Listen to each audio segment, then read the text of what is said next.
చేసింది.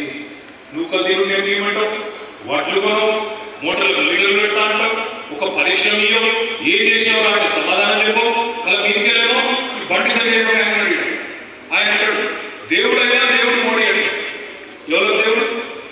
60 రూపాయల పెట్రోల్ 110 రూపాయలు చేసిన దేవుడా, 50 రూపాయల డీజిల్ 90 రూపాయలు చేసిన దేవుడా, అన్ని ప్రైవేటైజేషన్స్ దేవుడా, ఒక్క కాలేజీ దేవుడా, ఏమిటి దేవుడు, దేనికి దేవుడు నువ్వు? ఈ మాట అంటే ఇట్లాంటో అట్లాంటో దేశం భద్రంగా ఉంటుంది. దేశం భద్రంగా ఎవరు ఉంటుంది? దేశానికి ఇబ్బంది లేదు. ఇంతకుముందు వంగేట్ల అని చెప్పింది కరెక్ట్. ఇవాళ ఎవరు ఎన్నికైనా కేంద్రంలో ఎవరు కూడా స్పష్టంగా మెజారిటీ వచ్చే పరిస్థితి లేదు. ఇటు కాంగ్రెస్ కూటమి కానీ ఇటు బీజేపీ కూటమి కానీ మెజారిటీ వచ్చే పరిస్థితి లేదు.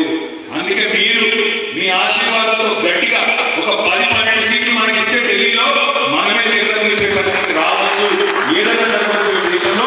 కాబట్టి మనం గెలవాలి, గట్టిగా మనకు తినబడాలంటే ఆలోచన చేయాలి. ఇక్కడ ముఖ్యమంత్రి ఏమో గుంపు మేసింది, ముఖ్యమంత్రి గుంపు మేసింది, ప్రధానమంత్రి ఏమో తాపీ మేసింది. ఇద్దరు ఏం చేస్తాను, ఇద్దరు కలిసి తెలంగాణ సమావేశం చక్కరు.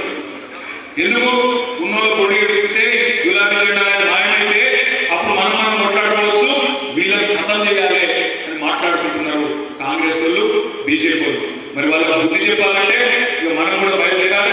ఇది మన ఎలక్షన్ కూడా బయలుదేరాలి. ఇబ్రాహీంపట్నంలో ఇక్కడ కూర్చున్నాం ప్రతి ఒక్కరు నేనే అభ్యర్థిని, నేనే ఒక కేసీఆర్